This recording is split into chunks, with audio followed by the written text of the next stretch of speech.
Dalam sebuah riwayat Bukhari disebutkan, Nabi SAW pernah mengantar jenazah seorang sahabat. Setelah dikuburkan, Nabi SAW kemudian bersabda. Beliau mengatakan SAW, sungguhnya kalau orang mukmin meninggal dunia, maka akan datang kepadanya 3 sosok malaikat. 2 malaikat kasih sayang membawa kain kafan dari surga di kiri kanan kepalanya, dan 1 malaikat maut di ubun-ubun kepalanya yang akan mengatakan, ya ayyatuhan nafsul mutmainnah irji' ila rabbiki radiyatan mardiyah.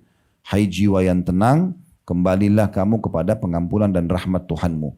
Kata Nabi SAW, maka ruhnya akan keluar lebih mudah daripada air yang keluar dari mulut kendi. Jadi bagaimana kalau kita tuangkan air dari teko, cepat sekali keluar, seperti itu keluarnya ruhnya orang-orang beriman. Belum sesaat keluar, maka dibungkus dengan kain kafan dari surga dibawa ke langit. Baru tiba di langit pertama, para malaikat rahmat mengetuk pintu langit pertama yang kita bisa lihat langit pertama di atas kepala kita ini, dan Allah ciptakan 7 lapis langit. Maka para malaikat penjaga langit mengatakan, siapa yang sedang kalian bawa?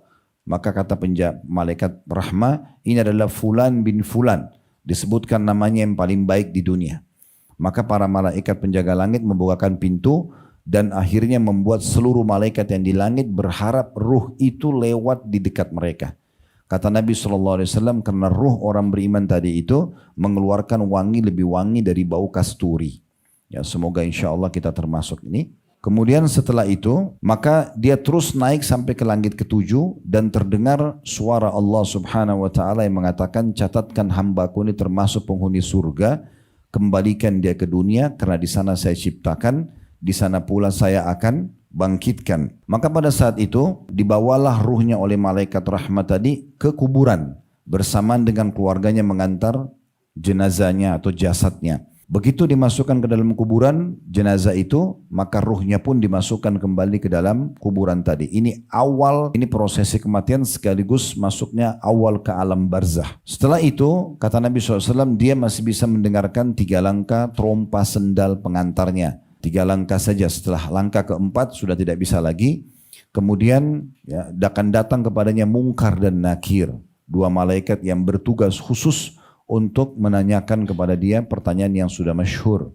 Siapa Tuhanmu, siapa Nabimu, ya, apa agamamu atau apa pedomanmu. Ya. Maka kalau dia orang beriman, kata Nabi SAW, sesuai dengan firman Allah Subhanahu wa Ta'ala, yuthabbitullahu alladhina amanu bil qawli tsabit fil hayatid dunya wa fil akhirah.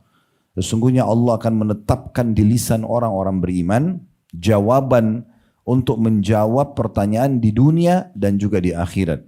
Makna di dunia, kata ulama tafsir, kalau ada orang yang belajar agama lalu ditanya, misalnya muslimah, kenapa anda pakai jilbab, kenapa anda sholat? Misalnya, kalau muslim ditanya kenapa sholat, kenapa tidak makan babi, kenapa tidak minum khamar, dia kalau belajar agama dia tahu itu Allah haramkan, tidak boleh.